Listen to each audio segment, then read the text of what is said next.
talking about Shubhla was torn before we close. I remember as a OG, they always used to say, मेरी खुदा से मुलाकात हुई, जब कुछ बात हुई, मैंने खुदा से पूछा, ये मेरे फौजी दोस्त हैं, ये कैसे हैं? तो उसने कहा, इनसे बनाए रखना, ये मेरे जैसे हैं।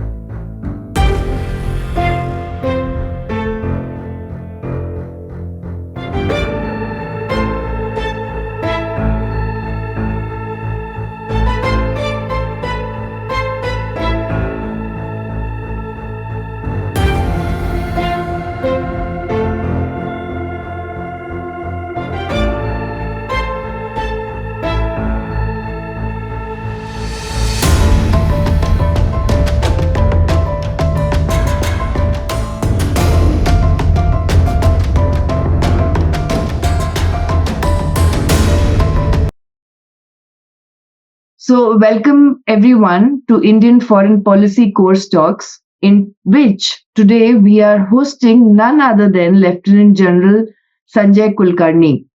I can't even count the number of medals that he has attained.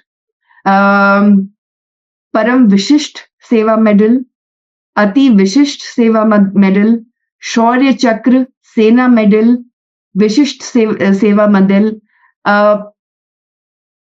We used to get medals in school, but these medals are results of heroic courage in very difficult situations, where bravery was not only for one's own body or one's own sovereignty, but for the country, the sovereignty of the country, for people whom perhaps Lieutenant General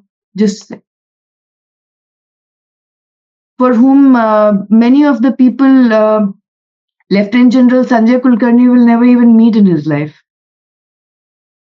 So that is something which is beyond words to explain, that kind of commitment to do things without even knowing that, it will be an untold story at the end of the day. So he has been the general officer as a young captain. He played a pivotal role in establishing India's presence on the Siachen Glacier on 13th of April, 1984. We were not born then. Even I was not born then. So that is 1984. Can you imagine? For his daring act of taking control of Bilafonda Pass by jumping from a helicopter at 15,500 feet. 15,500 feet. Just calculate.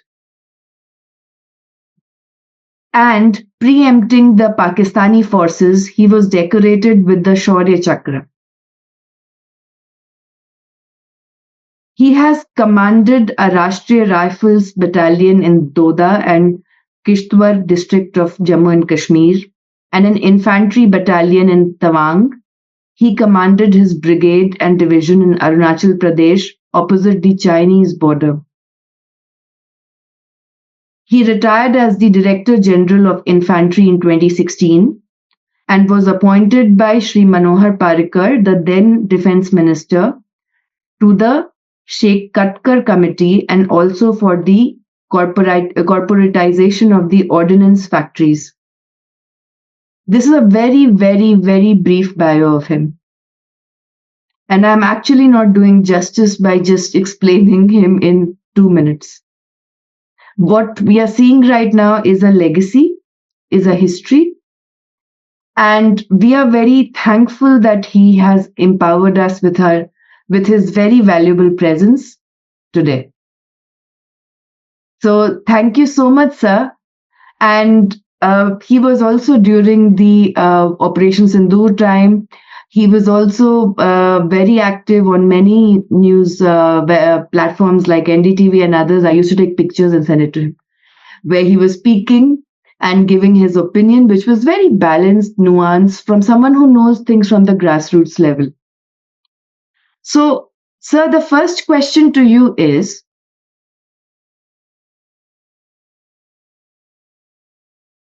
do you think that Pakistan has the capacity to strike again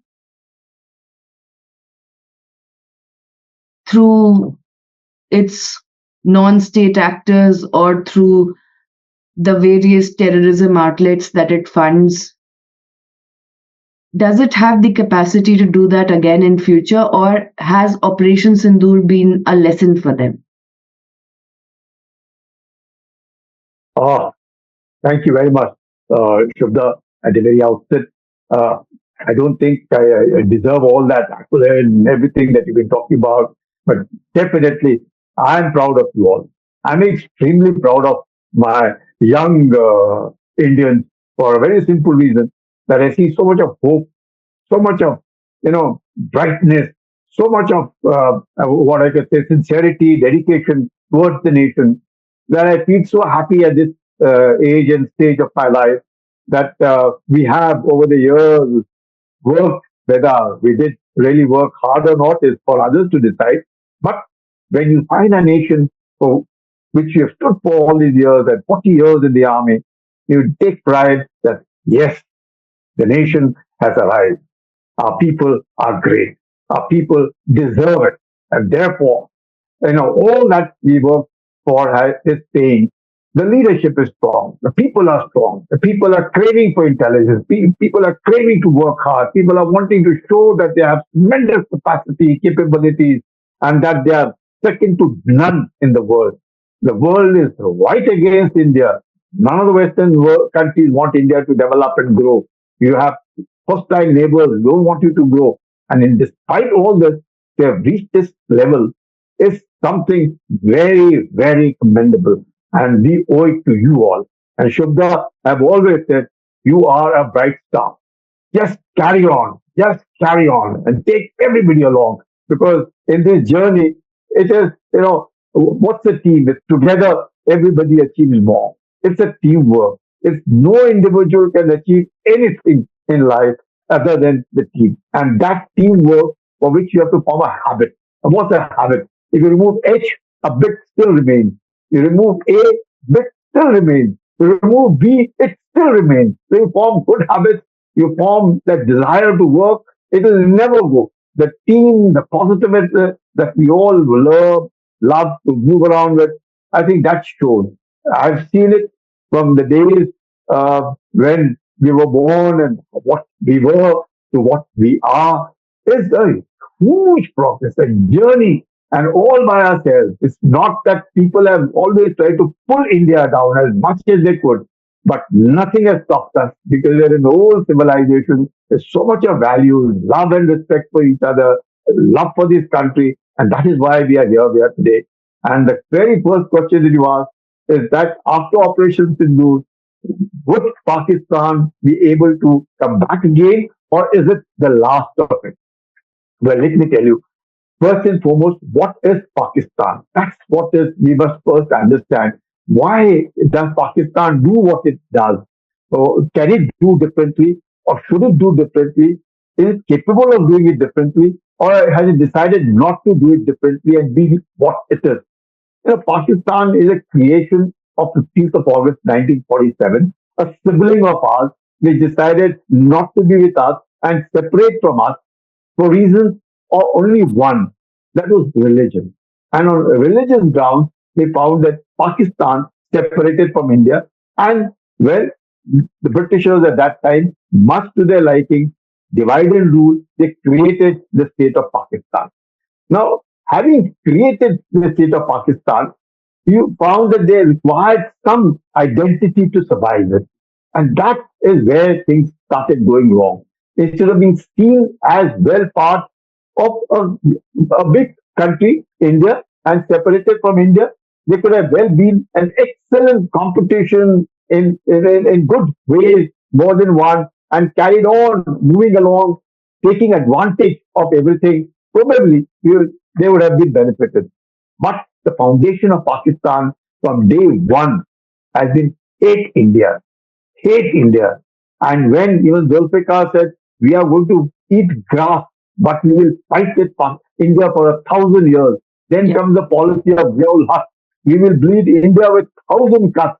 And then comes Musharraf, who says nothing doing. It's we and all these terrorists that are there are our heroes. And now you have yet another chief of the army staff who's been made the field marshal that he believes the two nation theory, the superiority of a religion, the superiority of Pakistan. So, with that as a backdrop, you think Pakistan will ever improve? Because it took on itself. For us, T means technology, and for them, T means terrorism. And they're a state, a country which is basic. It uses terrorism as an instrument of state policy. It is so geostrategically located that it intends and tends to take benefit and advantage of it because you find that everybody has some use for it. The Americans want to use it for reasons for their own. The Chinese want to use it for reasons of their own. The Pakistanis are all willing to give themselves on hire or loan and be outsourced by anyone and everybody as long as they keep earning money. And if that is what is the foundation of a country, well, Operation Sindoor is just the start. It is not the end. It is just the start because it in stages. If you just look back a few years, you had surgical strikes just to warn Pakistan, look, behave yourself. Then you have Balakot after Pulwama. It was yet another upgraded that come on, behave yourself. Don't do it. We know what you're doing. Doesn't do it. It does. Pahalgam. Then we going for what happened as Operation Sindoor. Again, warning them. Look, don't do it. They're only hitting at your terrorist locations. And if you intend to further upgrade and enhance your warfare, well, they're there to strike you back. And it happened. So you find that in just about 90 hours, Pakistan had to finally come down on knees, say, and look, going for a ceasefire. But in all this, you find that there's victory in Pakistan. You find that the general has been, elevated to becoming the field marshal. You find that the prime minister is going around to Azerbaijan, to Turkey, to Iran, and looking forward to now going to China all over with a begging bowl. Come on, give us some more drones. Come on, give us some more missiles. Come on, China, give us some more aircraft. Give us the fifth generation aircraft. All this with a view to be able to tell them that, look, we have survived. We have survived. India hit us so hard. We survived. And therefore the celebration. You see the court, instead of accepting a defeat, more graciously to say, we are sorry. I think we have been engulfed and engulfed by terrorism. We would much like to deal with and ensure the prosperity of our people. After all, there are also 220 million people who they must look after. But no, that's not Pakistan looks at. Pakistan Army's existence is based on hate India, so that they can give reasons why they have a 5.5 lakh army. Now, there itself you find that the army is unable to win a war which they have never fought. They have never ever won a war which they have fought, but they have never ever lost an election in which they participate. So, a country which has the entire the world over, you find countries have armies to defend what you were saying, the territorial integrity and the sovereignty of the nation. Here, you have a army which has a country to itself because it's only right from day one.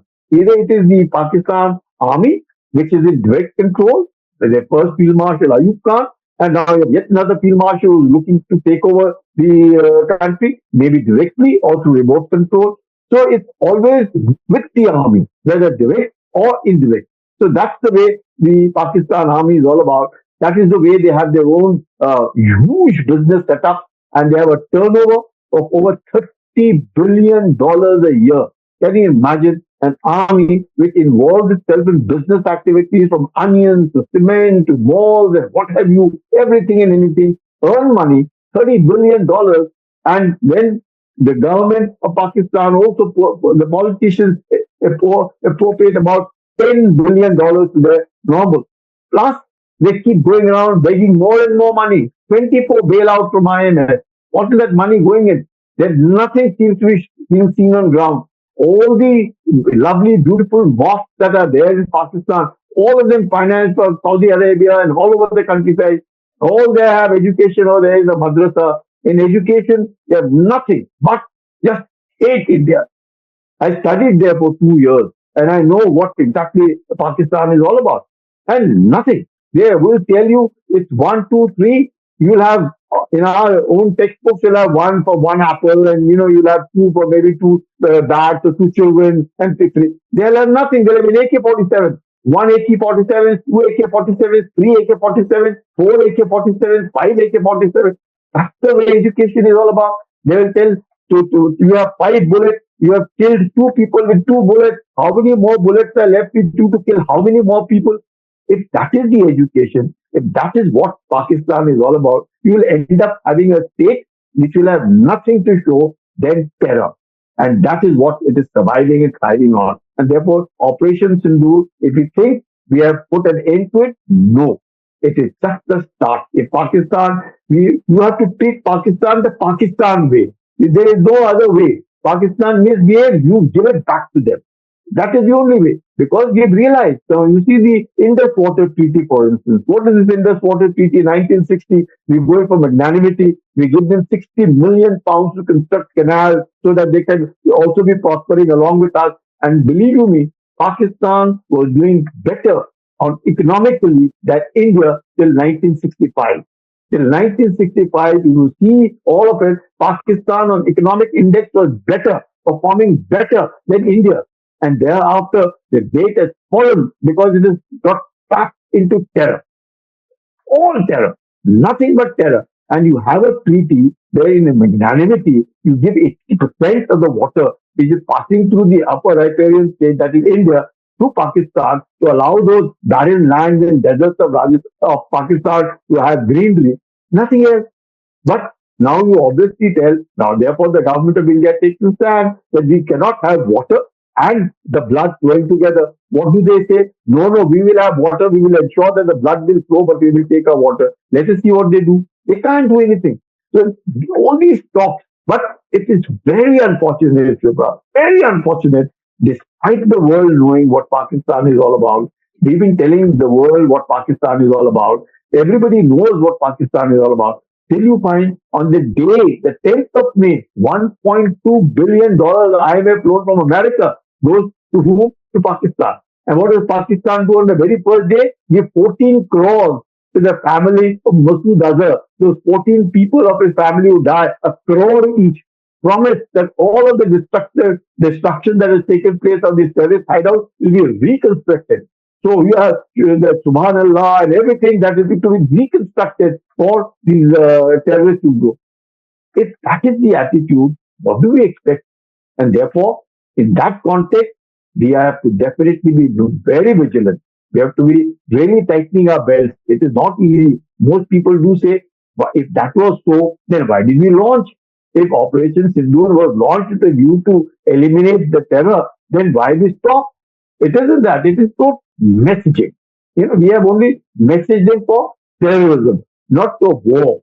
War is a different thing. People compare it Bangladesh war. Bangladesh was a war by which we created two countries from one, and therefore it was a totally different gamut. There is resources across the board utilized to fight a war. This was only a demonstration of an intent that look, terrorism in any field from anywhere will be dealt with. And the source of terror, even if it is the Pakistan army, they will also be hit, and they were hit. And that is why they came on their knees. So your question still remains, no. We have to be very vigilant. We have to be very concerned. Pakistan will continue to do what it is doing. We have to be alert. So we have to use our technology. We have to do a capacity building. Nobody will come to our help. Therefore, that Atmanirbharta that we talk about always and every time, we talk of Agrani, Hona, Atulya. We talk of the three A's. Only for this reason. What does Pakistan talk of the three A's? Allah, Army, America. They are all looking only on getting more money from wherever they can get. They'll go to China and they will say, no, Chinese with whom we have a strategic partnership, friendship, brotherly love, which is higher than the Himalayas, deeper than the ocean, sweeter than the honey. And that is when they'll go to China. China will invest money because China is looking at string of pearls. They're looking at how to surround India, how to ensure India remains sort of boxed in South Asia. It does not grow. It must not compete with China. In Asia, there's only one tiger, and that tiger will only be China. India must always be subservient to China. China is the center of universe. No, they have their own narrative. All of them are autocratic countries. Pakistan is a democracy in on paper, but on ground, it's an absolutely army dictatorial autocratic country. But India is a democracy. In India, you can't do anything. It's totally different. Everything is out in the open. It's a democracy, functional, vibrant democracy. So you are having a democracy which is always at loggerhead with an autocratic or a militarily controlled country. And both of them adversary, both of them neighbors. And then you say, then neighbors we can't change, friends we can change, but neighbors we can't change. But what if these friends and neighbors are like this kind of characters who need to be taught a lesson, who need to be shown their place that look, you do what you want to do. Don't interfere in our this thing. But Pakistan is Pakistan. It has done that in 1947. It has continued to do since then, and it will continue to do ahead till we increase the cost. Now, in this Op Sindoor, the total losses that Pakistan has had is approximately about $7 billion. That's the kind of loss because of the hit that they've had on the air bases. About 20% of the air force getting incapacitated, a lot of the airfields getting stuck, even in the Kirana Hills where possible there are some nuclear, whatever they want to show that they had underground nuclear in which the Americans had interest. At that Sagodara airfield, their F-16s were parked where the Americans themselves were there, to which they had given $390 million for the upgradation of F-16 and maintenance of F-16, which were given to them to fight terror. I don't know which terror can be fought with F-16. So you can see the kind of hypocrisy, the duplicity, even from the Western world. So you have America, which we claim to be our good, very good friend. Definitely they are good friends, but they're also supporting Pakistan, giving F-16 to fight terror. I don't know which terror is being fought with F-16.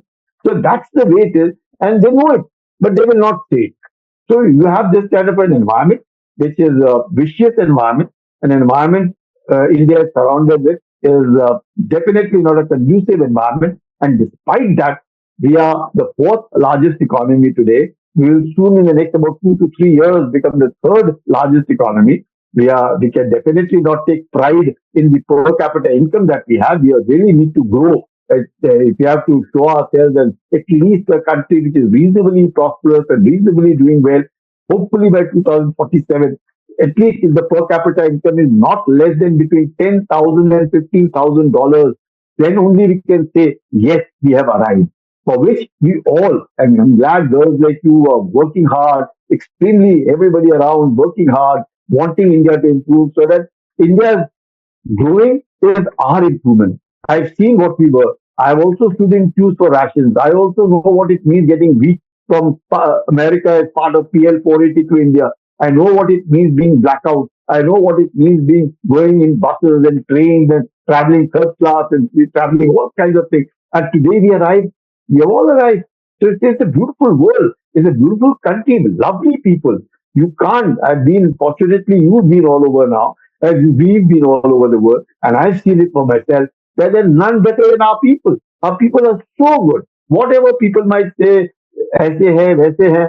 But when you look at those people and look at our people are really innocent. They're very sweet. They're very nice. They're hardworking. Where in the world can you have such poverty that not a one man throws a stone at your car? He can knock your car and he can extend his hand and beg, give me something. That's it.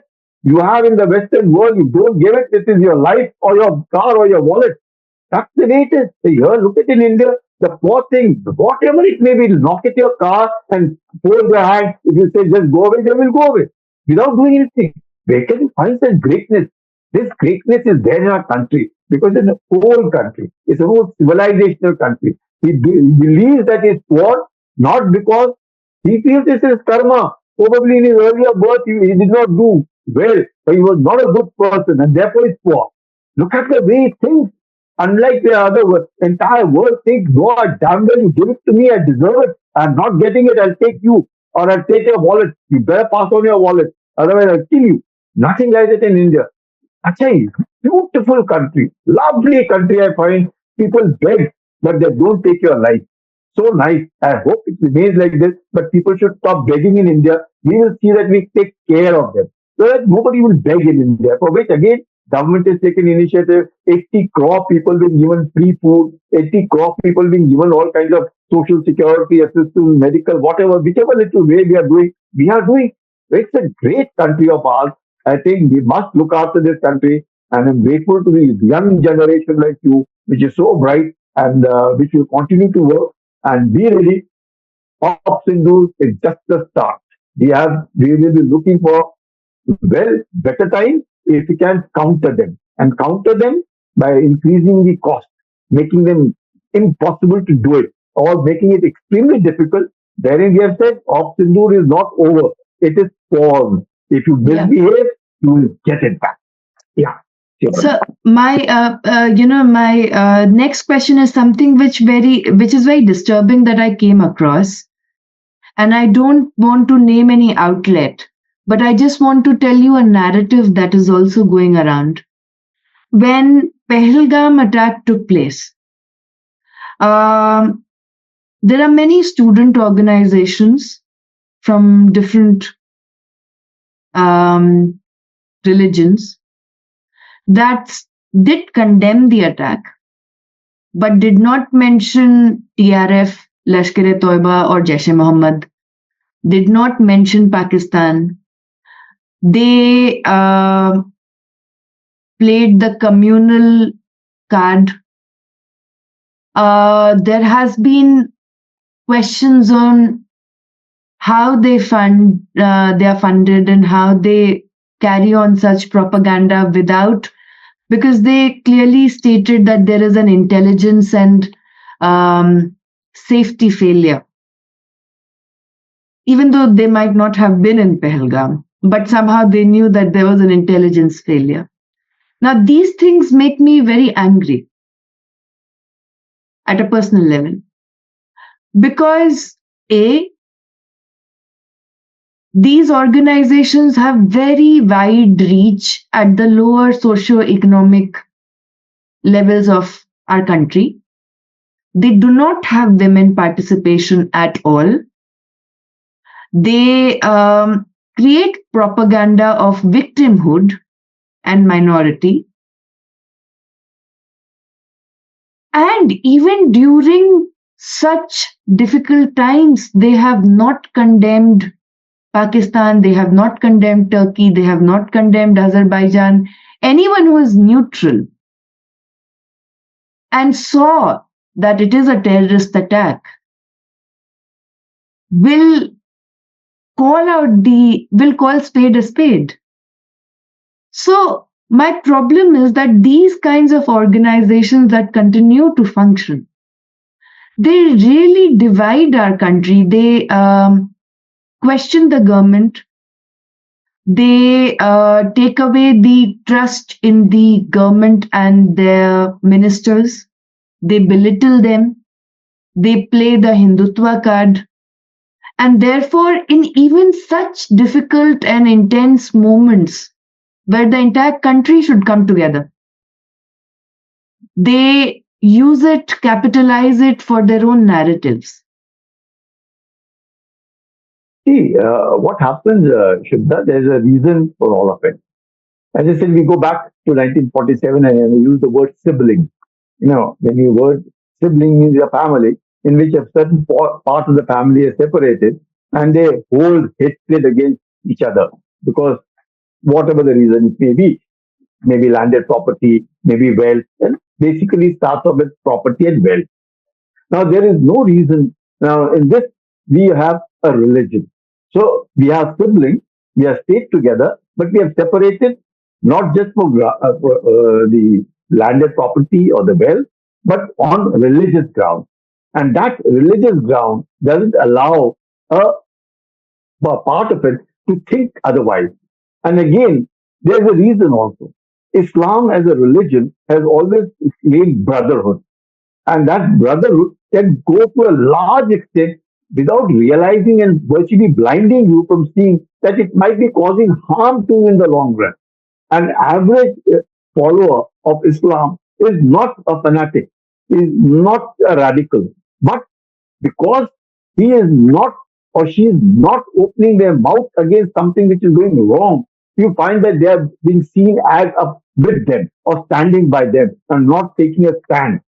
Because if they take a stand, there's a reason they would be condemned within their own group. Yeah. And therefore, they expect, or it is a very natural thing for them. For us, as normal Hindus, I would put it this way, we are we are a diverse lot of people who take criticism as a part of life, who are willing to tolerate, willing to accept, willing to adjust and move along.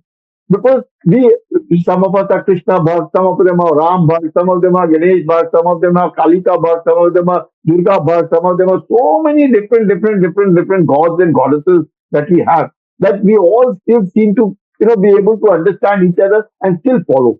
For us, it is nothing is imposed. We can take a decision and we speak our mind. You speak your mind, whether the other person likes it or not, and the other person respects you for your mind and accepts it or doesn't accept, but he would not be rude. He would say, well, I don't agree with you. It's okay. Agree or disagree is a separate thing. Nobody agrees that nobody should agree and nobody should disagree totally also. It's okay. You have your view, I have my view. That's okay. Perfectly fine.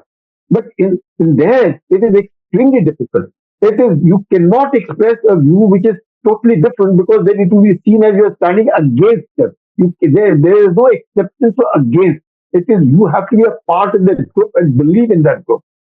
Now you find in the Middle East, there is some kind of empowerment and some kind of a voice in which people seem to think differently. And therefore, you find a country like Turkey now looking for I would say, wanting to become a Khalifa.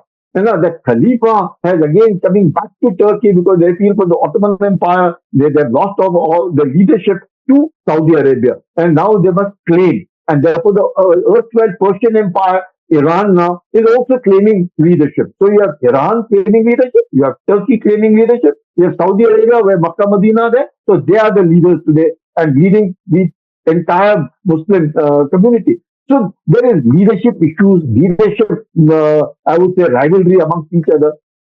And in that also, there is a lot again to happen. How many times have you ever been to a temple? You probably may have gone or seen a temple and do when you're traveling or something, you fold your hands and or in your own heart or in your own mind, you'll murmur something, you say, thank you God, or please help me and something, and carry on without even going there. But there is a certain amount of a religious restriction or a religious requirement for you to go. So every Friday you are there. You are there. And every Friday you are being addressed by a person who has been brought up from the same, madrasa lot, and in which he's become a sayyid or he's become an imam or he's become a mufti in 10 or 12 years of his studies or whatever that is, and has now gathered enough knowledge on hadith also. So he is now seems to be a person who can give a discourse on religious matters. He can also help you resolve some of your personal issues, because he is also a kind of a small judge in a little way. He can, because he has a small, you can say do's and don'ts in which are there. And in those do's and don'ts, he looks around and gives you a decision of whatever comes with, and it is acceptable to one and all amongst themselves. So you find all of it in one, where you are going every Friday. I don't think any Hindu I have yet to come across, and definitely the more learned lot or the more intelligent lot or the more educated lot, hardly go. And there, even if you do go to a temple or anything, I don't think that Pandit over there ever tells you anything. You probably just go there, fold your hand, take some prasad or some bundi or some this thing, eat it and come back. Here,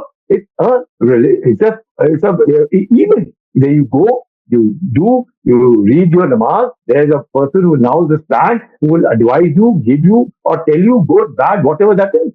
So there is a lot of this thing in it, and therefore you are in a community at all times.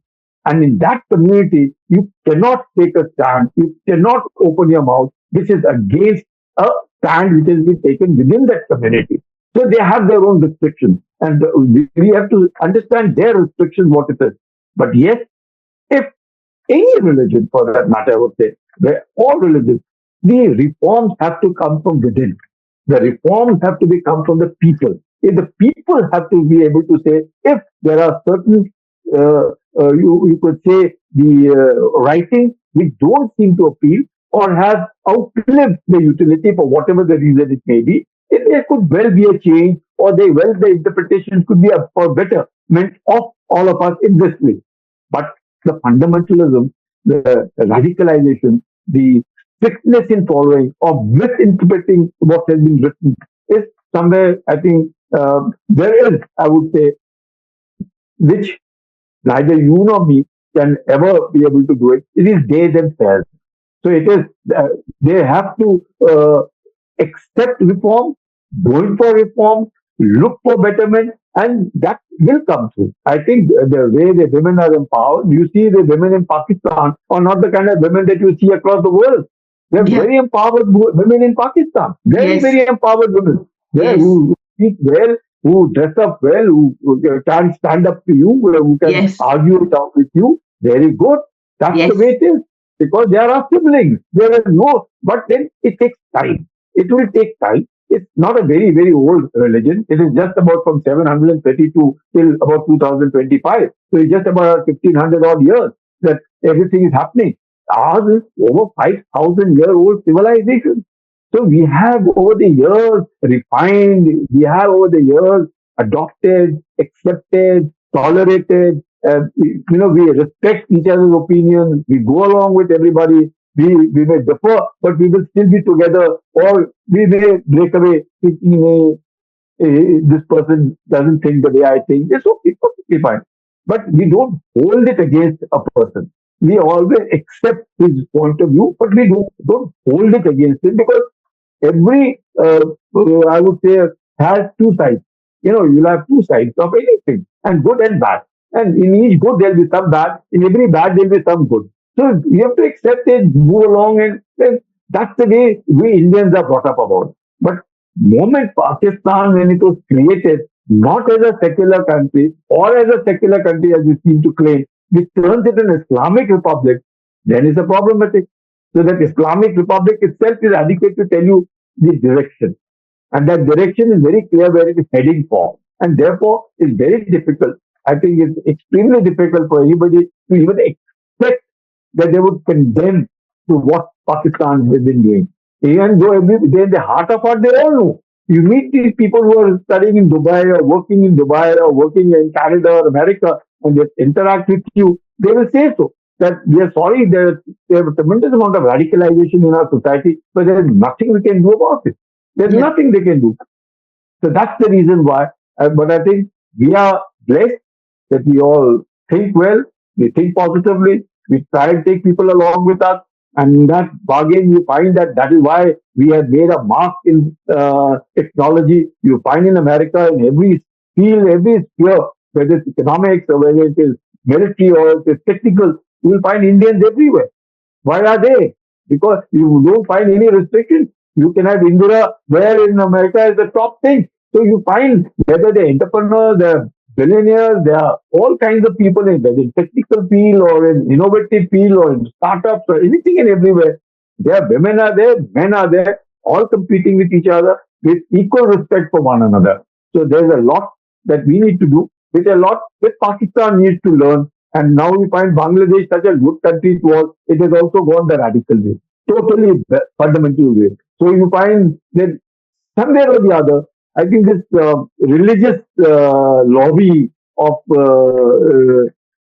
Islam seems to have got hold of that. The grip is too hard and very difficult for somebody to question. That Sufi culture that was existing in India seems to have totally died. So many of us went to dargahs and, we said, ye Sufi ka yahan pe ye hai. So we all went there, sort of offered flowers, offered this thing, offered chadar. All that is dying. There is no Sufism. There's either is this or that. It's very difficult. So in that, I think followers of Islam alone can bring in reform. You and I cannot. They have to do Yeah. it. And if they do it, the better, the faster. Otherwise, well, if they expect that we are going to change, or if they expect that we will become them, that's not possible. I think that's an impossibility. And for which, if it happens, then of course we will see what happens. The sword is there to ensure that that situation will never come. Yeah. Yeah, I agree with you. In fact, in different countries, I have met Pakistani women who have been, I think, much more ahead of time and space than me in terms of modern outlook and in terms of debating skills, in terms of speaking skills, in terms of putting points across. And that is something that one can always, learn from, get inspired from. But at the same time, with Hindus, what I believe is that if we go to a temple and if there is a pandit who will start giving us some kind of sermon, we'll be like, we have to go. There's no, there's no cage that binds us that you have to, because it should come from within. Any kind of worship is between one and God. It's not something that is found in architectures. So the point that is also, which is there, is that since we're talking about Bangladesh, even though India played a pivotal role in the creation of Bangladesh, Bangladeshi textbooks do not talk about India. Their history textbooks do not talk about India. As if just Bangladesh originated out of, in 1971. There is no historical genesis of the kind of soldiers deployed, investments which were done, the hardships that the government had taken, the fights with Nixon, the pressure of Nixon, how the government had to fight with all of that. And as a result, Bangladeshis today, or the radicalized younger generation, has started seeing India as the enemy also. See, what happens in this Shabda, I'm using the word with you for so many times. I've used sibling. You see, Pakistan, it hates to be seen as anything to do with India. They rather be taking pride in their Arabic identity. Therefore, you find that an Arabic identity, very happy to name their most powerful weapon, Ghaznavi, Hatab, and all kinds of Babur and what have you. Why? There is, for us, it's an inferiority. If we were to start doing that, we would be seen as we are, praising someone who have ruled us. That means we were slaves to them, and today we are glorifying slavery. So we refuse to do that. For them, it is not glorifying slavery, it is glorifying what they claim to be and their ancestors were. So they are creating Arabic identity, and therefore the same identity which came by the same lot of West Pakistan saw East Pakistan as second-rate Bengalis, dark in color, utterly useless, not fit to be Muslims, but yes, they exist to be part, and therefore only the Punjabis who are fairer, better looking, and more martial race who were seen as Islamic and Muslims of the first order, and they to be seen as a Muslims of the second order, not to be respected and to be ill-treated, raped, and to be used and thrown. That is the idea. From that culture in creation rivals Bangladesh. So not even last 25 years from independence, you have another country being created where they impose Urdu. So you find another. That means they are wanting to do away with an identity of Bengali and they get rid of this damn race and all these people. Come on, impose Urdu, and therefore you find that this is gone. Now you see the change that is taking. But the Jamaat-e-Islami, which they were then part of Pakistan, which still continued even after 71 in Bangladesh, continue to keep telling their people that, look, we are Muslims first. We are Muslims first. And therefore, these Hindus are infidels. They are all the kafirs who need to be sorted out. And amongst us, the Bengalis, though you're a Shubda Chaudhary and you're not a Chaudhary from Bengal, you're from Bihar, but the problem still remains the same because people in Bengal took pride in their language. They took pride in the culture. They took Hinduism for granted. So what? We are Hindus. Because Hindu, to me, can't be made. Hindus are born. Whereas you can be made Muslim, you can be made a Christian, you can be made a Sikh, you can be made anybody. But you can't be made a Jew. A Jew has to be born. A Parsi has to be born. Similarly, Hindu also has to be born. But now they say some Shuddhikaran hota hai, ye hota, but that is all different story. But basically, Hindus are born. Yeah. So in that context, a Bengali in our part of Bengal, he took Hinduism for granted. There's nothing very special about it. He took pride in his culture. He took pride in his language. He took pride in his living. And that Bhadra Posh, what they call themselves as, that was existing. And similar thing was in then erstwhile East Pakistan, which has died.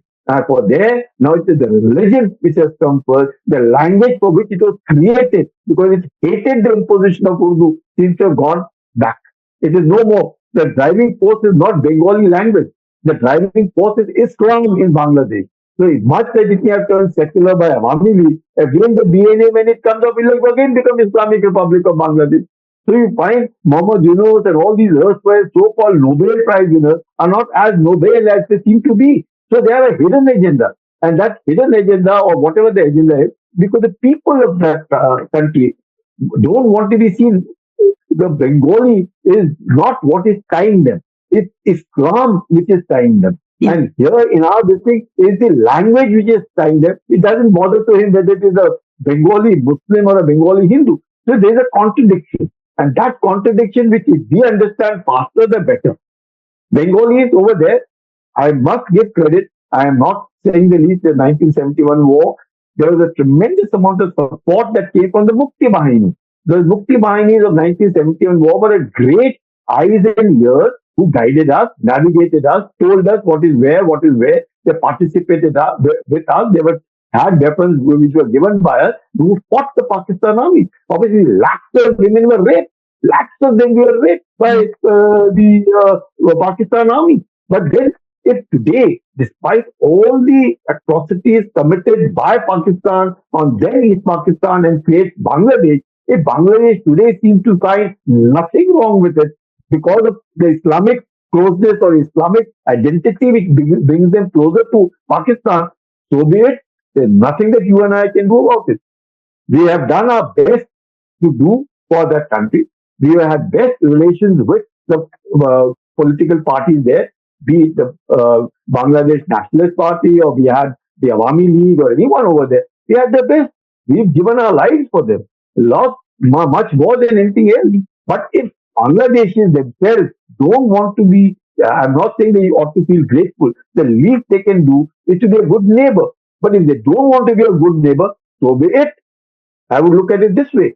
But we have definitely now created something which is what happened in Murshidabad. So you find Murshidabad, Malda, where there is a sizable amount of Muslim population, where they don't seem to even look at their own neighbor with whom they will live for years on.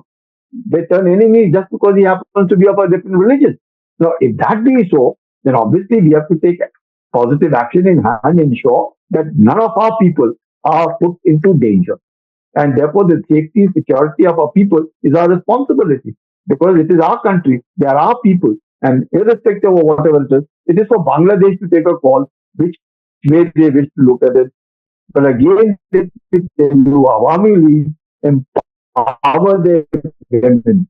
Just looked up, and all the world over, if they were closed and lineups of this clothing going from Bangladesh, I think then Sheikh Hasina must be given full credit. But they didn't like her, and therefore she's out on an exile. And you have another person, Muhammad Yunus, who against whom the demonstrations are on in Bangladesh, because an old man who seems to be now obsessed with China, who seems to be obsessed with Pakistan, who seems obsessed with ISI and wanting to get them over, is clear indicator that Bangladesh is fighting its identity crisis. So there's an identity crisis fight which is going on in Bangladesh at the moment, and which of course was ongoing in Pakistan since 1947. So they also have again the same identity crisis, because they don't know whether they are siblings of India or they are Arabic descent. So all these identity crises is very important to know your identity. If you know what you are, where you are, it's so much better. I remember Desmond Tutu once said very nicely. He said we had the missionaries come to Africa, and they all came with Bibles, and they all told us, close your eyes, and remember God. We closed our eyes and we remembered God. And when we opened our eyes, we were holding the Bible and they were in possession of our land. So that is how it can happen. And this is none other than Desmond Tutu. So you find it will happen. It happens everywhere. It happens. So nothing very great and sweet. But yes, we have to see that there should be no identity crisis, irrespective, whatever you are, with whatever intelligence, IQ, color, or wherever you may be. You should be proud of what you are. And wherever you might go, you've gone all around the world, the comfort level that you get back to your own country, Yes. irrespective of being taken Yes. care of in all the countries. You eat lovely cuisine, good food, good living, everything fine. But the comfort that you find the moment the aircraft has touched, ah, there you find you're in your own country. It makes, you find the same people, same guy, anybody, he may be rude also, is your own. So that, it comes automatically. And I think that pride must always be in everybody, that it's my country. And for your country, anything and everybody should be able to give anything for the sake of the country. For everybody, for us, country comes first, always and every time. Yes, Yeah. I agree with this because, this was something which I didn't understand. I remember when I was returning from Egypt and my study was very sensitive. It was about the army because Egypt is like Pakistan. And the moment the flight landed at T3, for 45 minutes, my BP was so high. I was so happy. I was laughing. And it was like, I have never felt that kind of happiness. It was Absolutely right. it was like, oh my God, I'm back. It was that, and that happens specifically if you are in because we don't have the experience of that here in India. You would have realized whatever it might be, you see the world, you see what's going on in Gaza, you see what's going on in Ukraine, you see what's going on in Syria, you see what's going on in Iraq, you see what's going on in Africa, you see what's going on in Yemen, you see in your own Pakistan neighbor what's going on, see in Bangladesh what's going on. And here you find in your own country absolute bliss, Yes. absolute bliss. And still we keep cursing. And what are we cursing? And what is it that we're expecting? You have to step out to see what the world is all about. And here in our own country, we are so happy.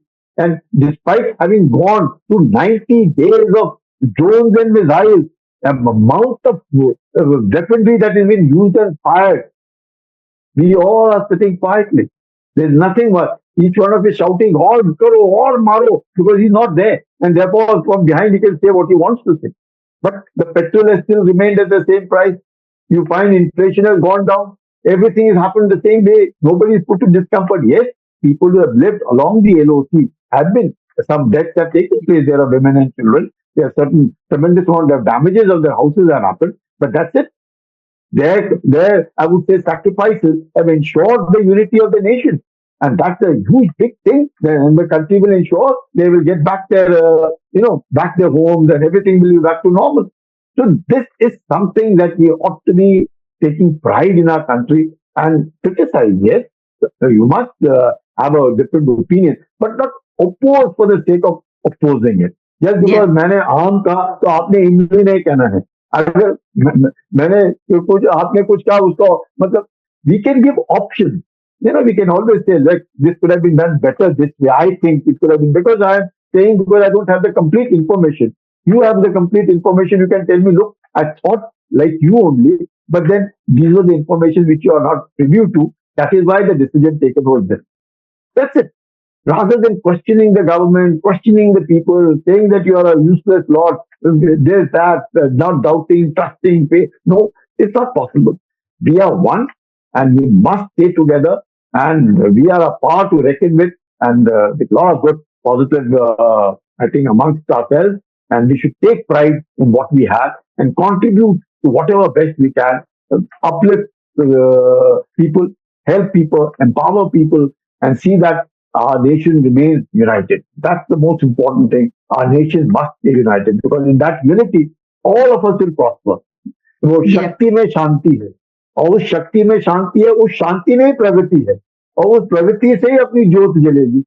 तो कैसे नहीं, तो शक्ति तो होना है शांति लाने के लिए, उसी में प्रगति। तो we have to be militarily strong, we have to be politically stable, we have to ensure technologically that we grow, we have to have an economic might for all of us to prosper.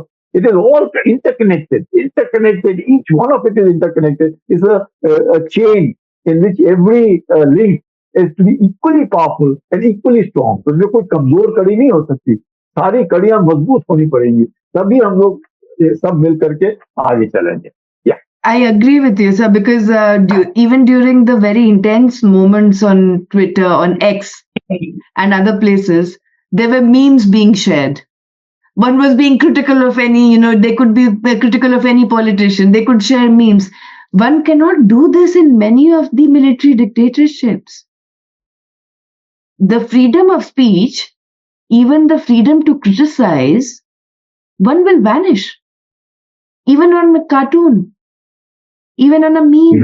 You can't stand Shubha if you have opposed and said something good for Palestine in USA. You know what's happening. So it's not only in dictatorship, it happens in democracy also, because every democracy has a limit. You can't cross the red line.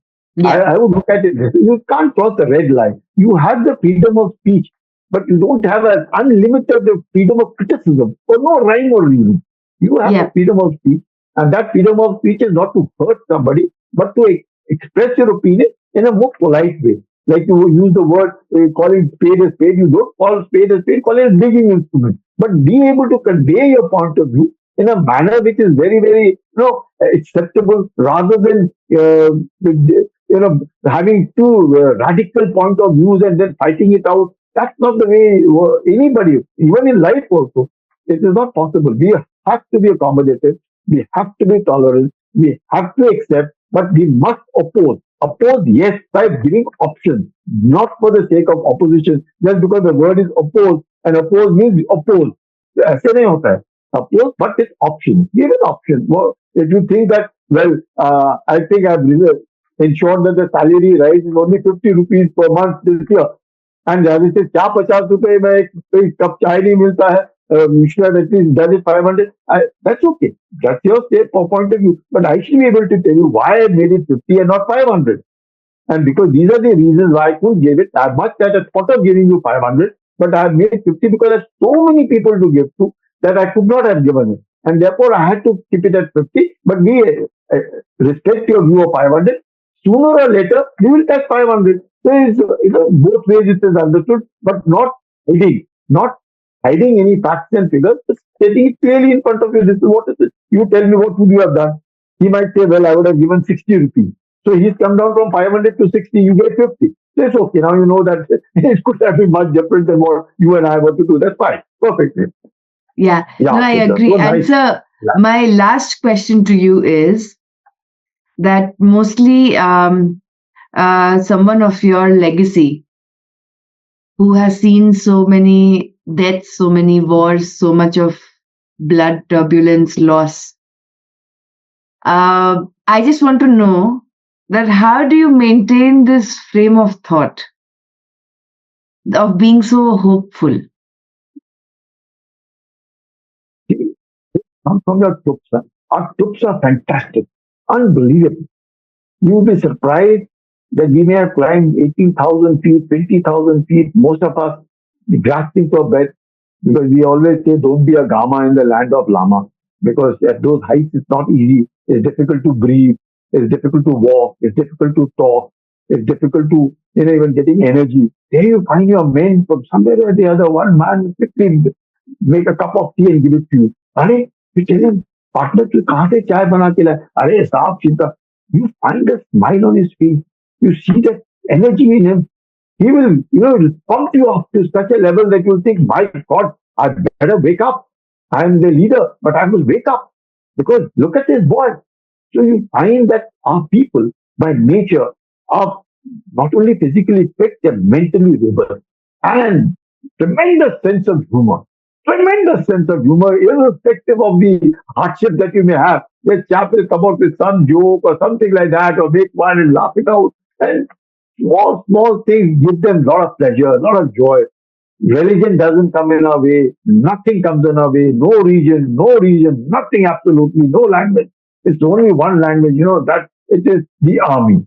It's the Naam Namak Nishan. It's the Josh, Jazba, Junoon. It is that creation. He doesn't bother where his family is where he is right now. He knows that his family, should he die tomorrow, will be taken care by the government. People in the unit that he serves with will take care of his wife. If he's not married, will take care of his old parents, children, his brothers, sisters, everybody. Because the government ensures that he continues to get the last pay drawn as if he's still surviving. So the parents will never suffer. The wife will never suffer. She will lose her husband. Yes, but monetarily, she will never go on the street. So that assurance that money is not going to bother my family is all that creates that first when he is in the unit, it is that camaraderie, that comradeship, that commitment that gives them that extra thing to courage. And all that courage comes to him from that feeling. And of course, as a leader, you have to be professionally better. You have to be physically good. It's not better than them. It is as good as them. Mentally robust. The hardships are the same. You have to face. You have to rub shoulders with them in the same manner. So even whether you're insomnia, suffering from insomnia, so is that man also suffering from insomnia. If he's having headache, you're also having headache.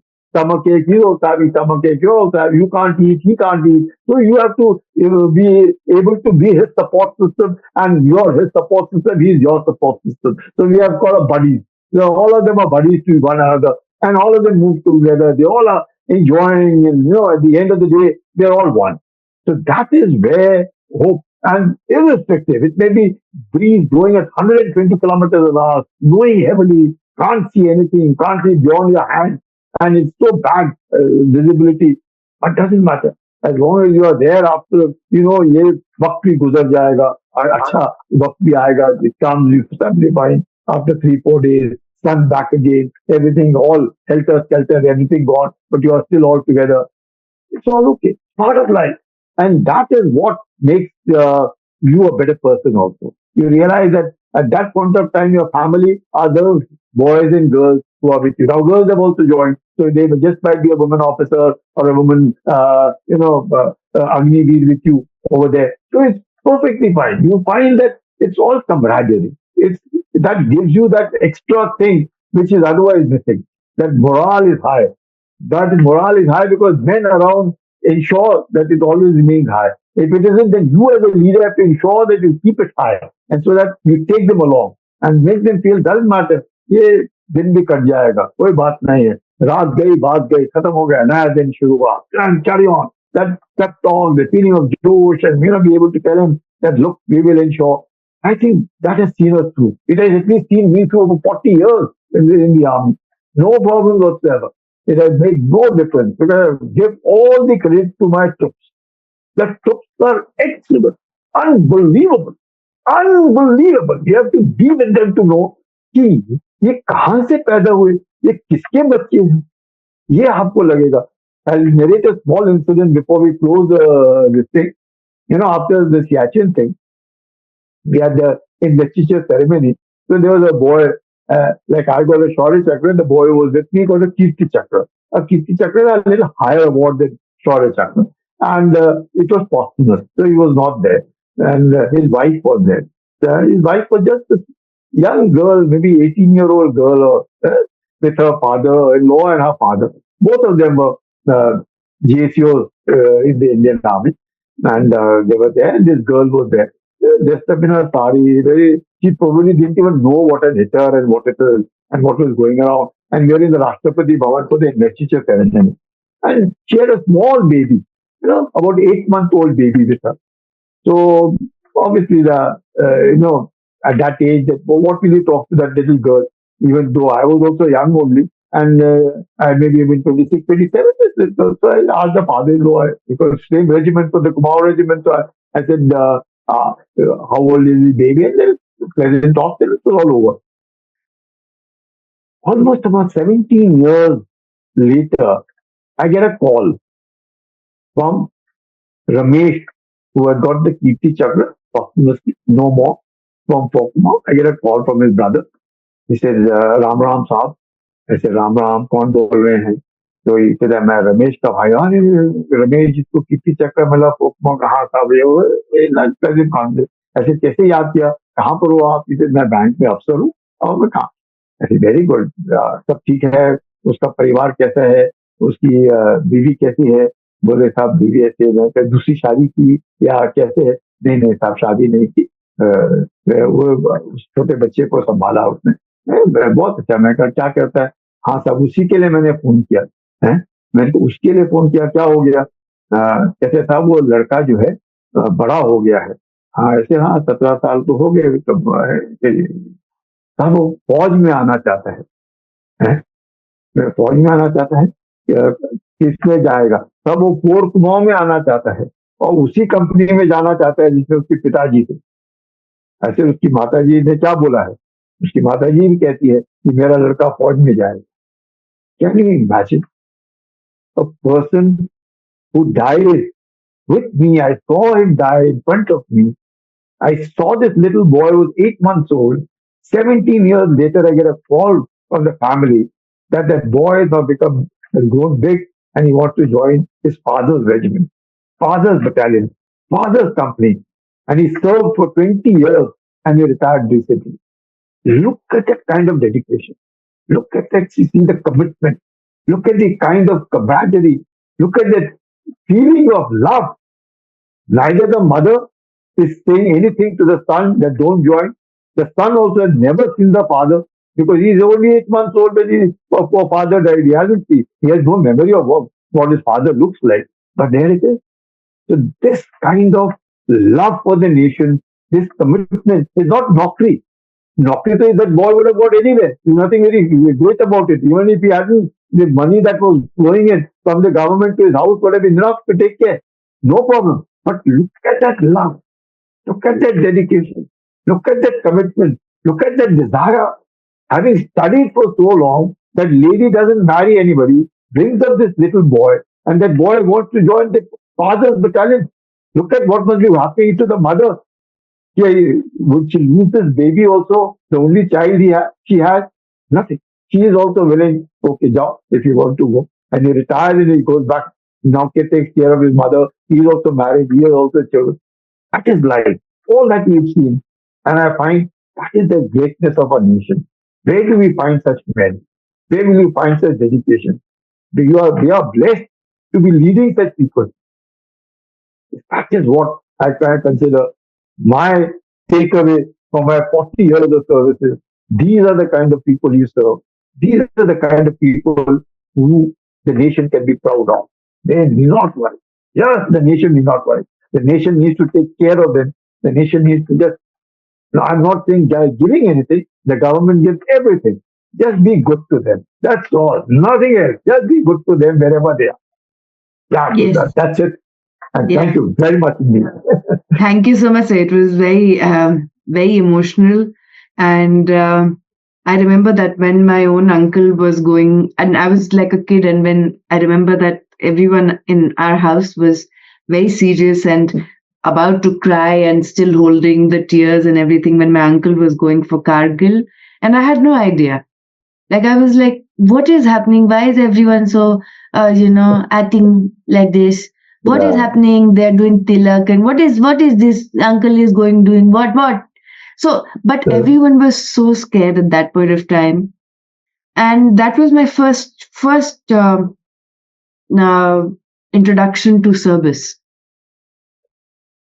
That what happens to the family, what happens to the soldier who's going, and the facade that the soldier carries on, the mask that he wears, irrespective of not knowing what the future is. And one thing is very clear, sir, that बहुत बार हम समझते हैं कि हम Indian है जब हम India के बाहर रहते हैं, बिल्कुल तो इंडिया के अंदर समझ में नहीं आता है. तो what I have also believed that once you travel and see different parts of the world, the kind of pride that you start having in yourself and in terms of your identity, we can be many things. Every human being can be many things. They can be the gender, the socio-economic, caste, class, whatever, religion. But one thing which is paramount, that there's no debate. There's no true thought when it comes to being an Indian. And that is something that we should never take for granted. Absolutely. Absolutely. Yeah. It is a very, very rare gift, especially in this world where there's so much of violence and so much of death.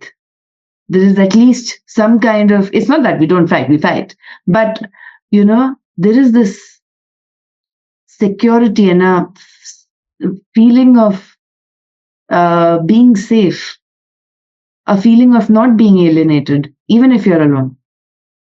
That is very rare and not seen in most of the countries. Talking about Shubhra was torn before we close. I remember as a Fauji, they always used to say, मेरी खुदा से मुलाकात हुई. कहता कुछ बात हुई. मैंने खुदा से पूछा, ये मेरे फौजी दोस्त हैं, ये कैसे हैं? उसने कहा, इनसे बनाए रखना, ये मेरे जैसे हैं. Thank you so much. So that's it.